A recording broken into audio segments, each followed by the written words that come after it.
Any questions on what you're doing? No, sir. Okay, I'm going to just go through it real quick.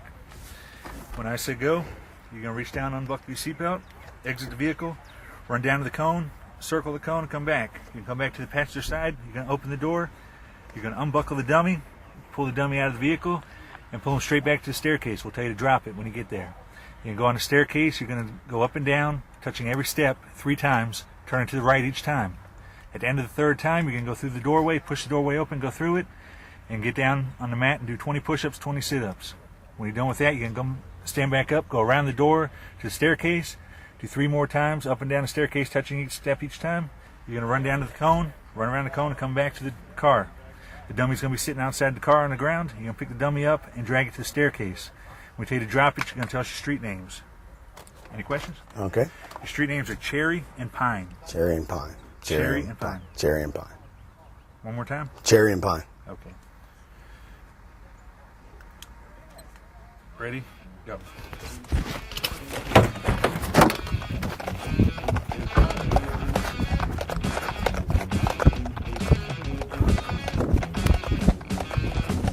Cherry and Pine.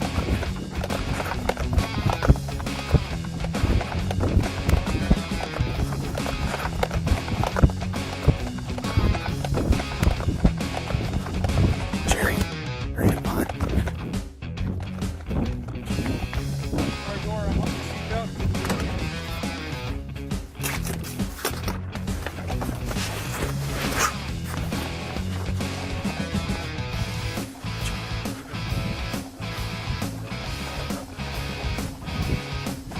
Can I drop it?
Cherry Pine.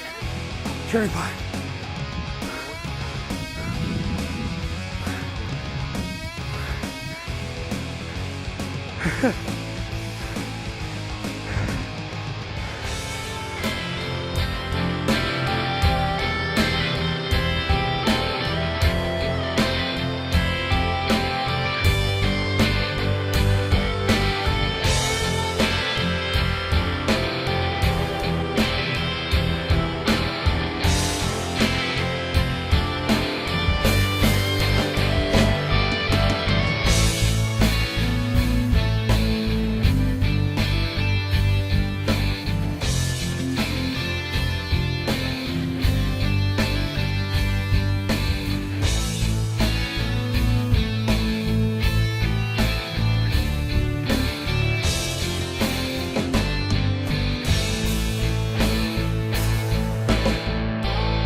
Well, like I said, just pay closer attention to your speed. You know, I mean, they sometimes, if you're not familiar with the roadway, it can sneak up on you and stuff. But it's still at the same time, just got to be cautious. Okay, I mean, like I said, going 13 miles over post speed limit, that's a little too fast. Okay. Okay. All right, I'm gonna give you this right here. Okay. Please drive safely. Okay. I will. All right. Thank you Take so care. much. No problem, ma'am.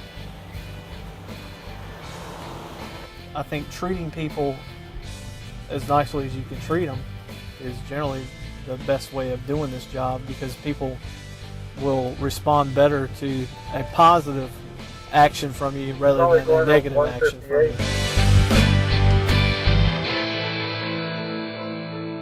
This is the LiDAR unit that we use, and what we do is to test it out. We pull the trigger here, and all these lights will come on, basically to show that the LiDAR is functioning. And then we hit the test button, and once again we do an internal circuitry test, and it'll show all the lights are on. At that point in time, we're going to do a what's called a tone test, and we have to walk over here to the 100-yard line to do the tone test. And basically, you hear that tone. That's just showing that we're on target or off target.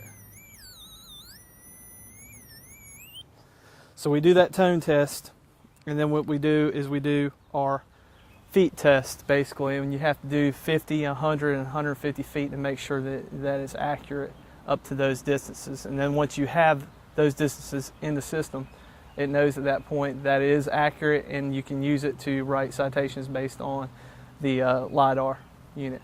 Okay.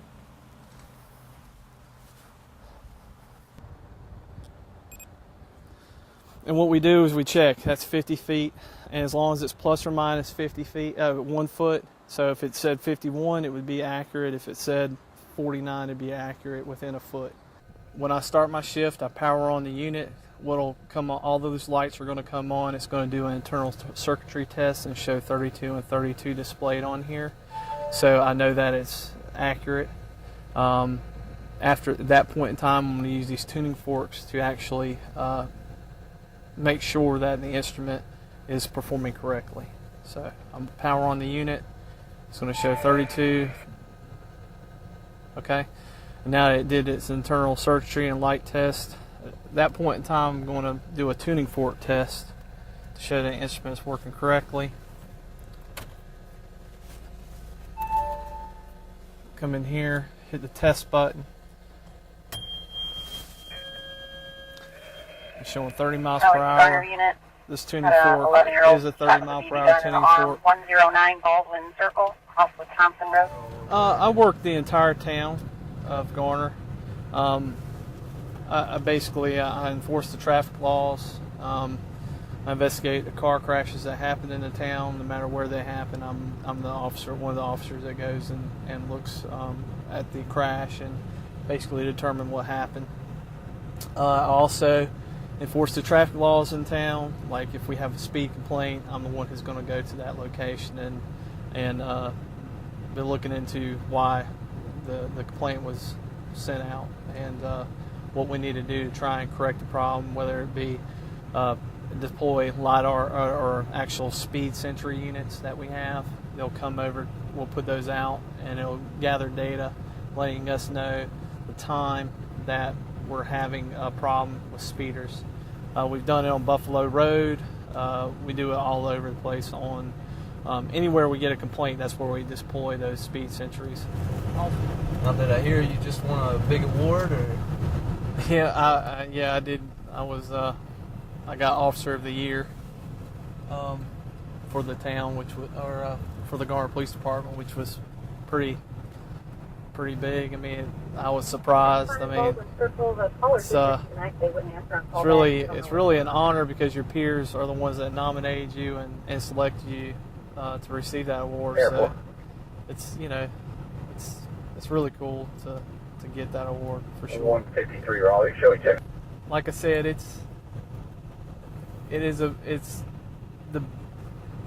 to me, it's the award to get. If you're going to get an award, it's the one that means the most to you, because it did come from the people that you work with. It's not, they know your work ethic and how you are as a police officer and what you do. So that's why I think it means so much. Law enforcement will definitely teach you patience. It teaches you to get different problems from different angles. It teaches you that there's not necessarily one solution to every problem. Teaches you to be a good listener. And it teaches you, or it has taught me, compassion. And it's also taught me to be thankful for the community I was raised in, and also the parents that I had and the family support that I have, because honestly a lot of people, part of who they are is because of how they were brought up, and I'm fortunate that I was brought up in good schools, good family, and good friends. I believe this career and this job that I've chosen has helped me to be a more patient person, to really step back and, first of all, let me say it's taught me to appreciate things that I have, and appreciate family and things that some people may not be as fortunate to have, because in this job you may see things that you would normally see in a regular 9-to-5 job or sitting in a bank or something like that. But it's made me a lot more, it's made me a lot more appreciative of what I have. It's made me a lot more patient person, because in this job, that's what you need. You need patience. If you don't have patience, then you're not going to go very far. People probably don't understand the sheer boredom at some point in time. I mean, Garner's a very safe community, so there's not a lot of exciting calls to go to sometimes. The other thing is, we try to keep a check of businesses and proactive patrols and things like that, and that's not very exciting that often.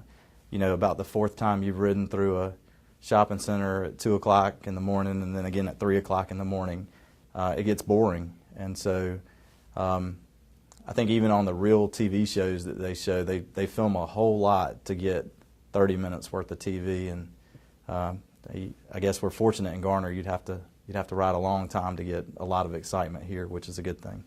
One thing people might not know is there's a lot of paperwork involved when it comes to this job. For every, it's not an exact figure, but for every 15 to 30 minutes of fun, you might say, of action, there's about an hour to hour and a half at least worth of paperwork behind it. So the stuff you see on TV, where cops running around pulling cars over and chasing bad guys through the woods and getting drugs off the street, we do that. But what they don't show is all the paperwork that comes after it, and an officer sitting at a desk or in their car typing a report or filling out evidence sheets down at the office and putting evidence into the lockers. So that's one thing that they probably don't see and they don't really know about. Each year the state requires us to qualify with our handguns and rifles that we carry, and part of that qualification is shooting a set course that we have developed. It's in line with what their standards say that we have to shoot. The officers have to shoot a 70 both day and night on that qualification course. Our standards are a little bit more stringent. If you don't shoot at least an 80% with your handgun, then we make you go to a remedial class so that we can teach you. The courses of fire during the daytime with your handgun go up to 25 yards. They simulate one-handed shooting, kneeling shooting, prone shooting.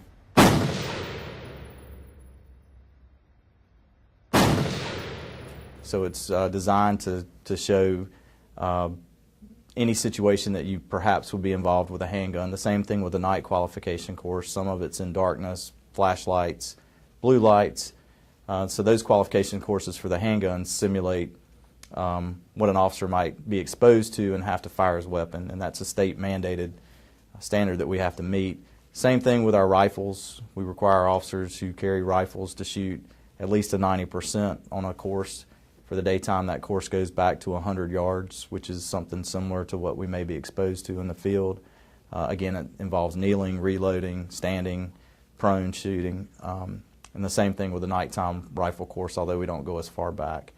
What we were doing out there was qualifying at first, making sure our officers met the minimum standard, and then we also had 4 hours of practical skills instruction for the officers. And during that time, we focus on things such as drawing your handgun, sight alignment, sight picture, helping our officers become better shooters.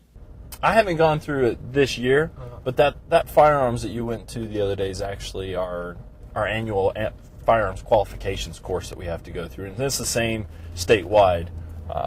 We actually go through it. That's the same qualification course we have to run every year, and it's mandatory to maintain your certification in law enforcement. So part of the thing that we go through training for is to realize nothing we do is routine. Nothing we do is a standard police procedure, because any one of the subjects that you're dealing with or any one of the people you go and talk to could be one of those 3%ers that will give you a problem, even on a simple call where nobody's going to jail. Today we're just on regular routine patrol, and the basic duties of that is we have certain areas that we're all responsible for. Today I'm in District 1. Pretty much other than answering calls for service when we get dispatched to them, our basic duties are driving around, check businesses, drive through neighborhoods, make sure everything's doing okay inside the neighborhoods. So until we get a call, we're pretty much on our own. We can run traffic, try to serve warrants, things of that nature. So the town's broken up into 4 districts. District 1 is the area of south and west. So we have all of the area 401, which is Fayetteville Road, where the Walmart is, down all the way up Old Stage. It even goes all the way out to Fayetteville Road and 1010 at that Food Lion. And as far east as it comes is pretty much Timber Drive. Some residential. It's a good mix of residential and business. It's probably the busiest zone because it has Walmart and Kmart, a lot of shopping in there, so we get a lot of shopliftings. It probably is the most report-heavy zone that we have. So like I said, we're coming here. It's an intrusion alarm. Somebody's alarm system is going off. We don't typically. This is Garner Road and Johnson Street. This is not an area where we get a lot of break-ins, so I'm anticipating most likely it'll be a false alarm, which they probably just left and set off the alarm, or a lot of times it's animals inside. It's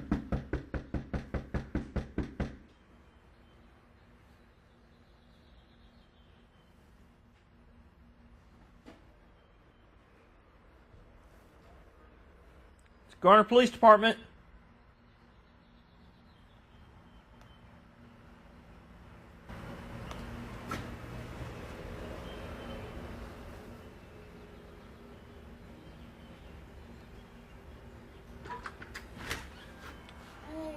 Is everything okay? Yeah, I don't know what happened. I was asleep and my alarm went off and I came up. Well, she working night shift and was sleeping. She doesn't know how she set the alarm off, but somehow she set the alarm off and slept through it. So what we got is we'll just do a false alarm slip, which basically just says that we came out here, checked, it was a false alarm, and in Garner. And if they're able to, if they cancel us before we get out here, then we don't have to leave any paperwork, and we can just clear the call. But if we come out and check it and it's an actual false alarm, then they can have the potential of being fined up to after the 3rd activation in a year. If they have multiple activations, then they start getting fined. So. Look, you're also a very thin guy. Okay, all right.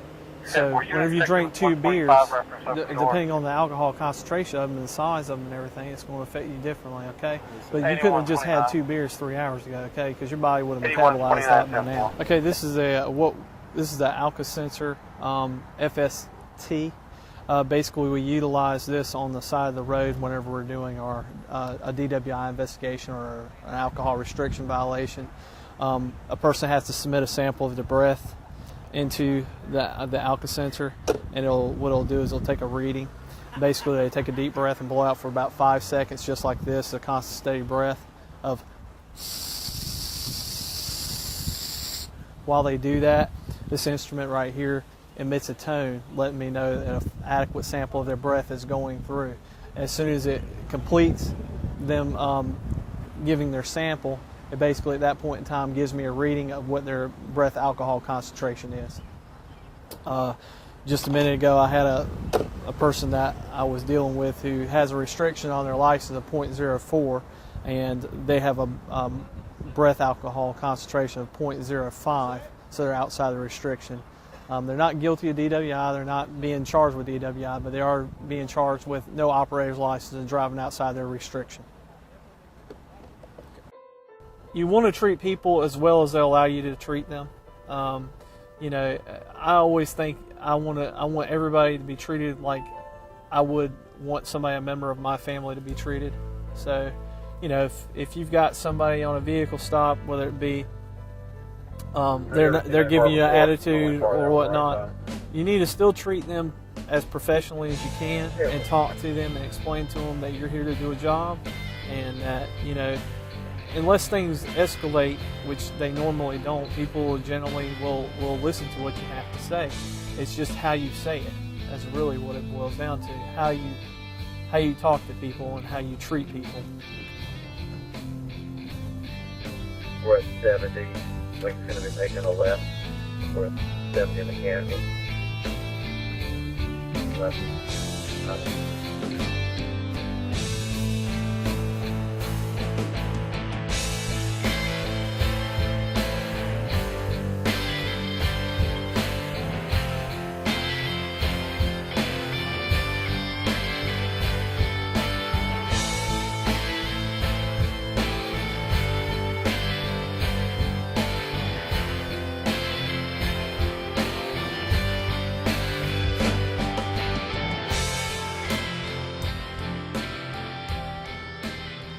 Well, I think first and foremost, I appreciate the community support that they have for the police department and the town employees. I have friends that are police officers in other communities and people who work in other communities across the state and the nation, and Garner has a wonderful group of people who live here and who work here who support our police department and our town employees. So that's one of the great things. The other thing is it's nice that I think in general people are very friendly to us as police officers here. I was eating in Trips the other day, one Sunday night, and a couple who I didn't know picked up the tab for the two of us that were eating there, and I thought that was very nice. And that's not unusual for that to happen here. So I think our community supports our police department, and that's really nice. We work hard to provide excellent service to the citizens and the people in the town, but that is repaid to us. So.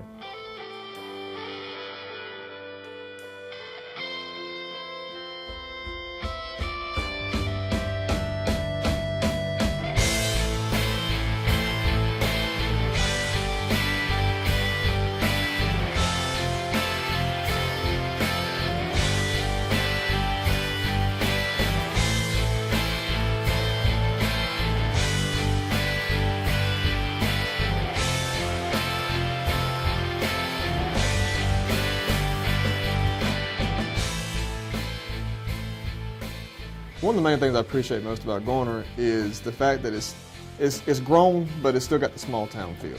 A lot of my friends still live in Garner. A lot of my friends actually work in Garner. You know, it's like I said, it's grown. Garner's getting really big. You know, it's spreading out. But I like the fact that people still gather up. We still had the Main Street get-togethers where they had music on Main. We still have, like for instance, whenever, I mean, I hate to reference Scotty, but when Scotty went through American Idol, I mean, you could really see everyone come together as a community, and you know, and pull for one common goal, and then, you know, it shows that people have people's backs. You know, that guy was from Garner, and people, you know, were behind him all the way, and that shows that people still care. But yeah, I love Garner. It's been nothing but good to me. I went to middle school, I went to high school, made a lot of friends, and wouldn't trade it for the world.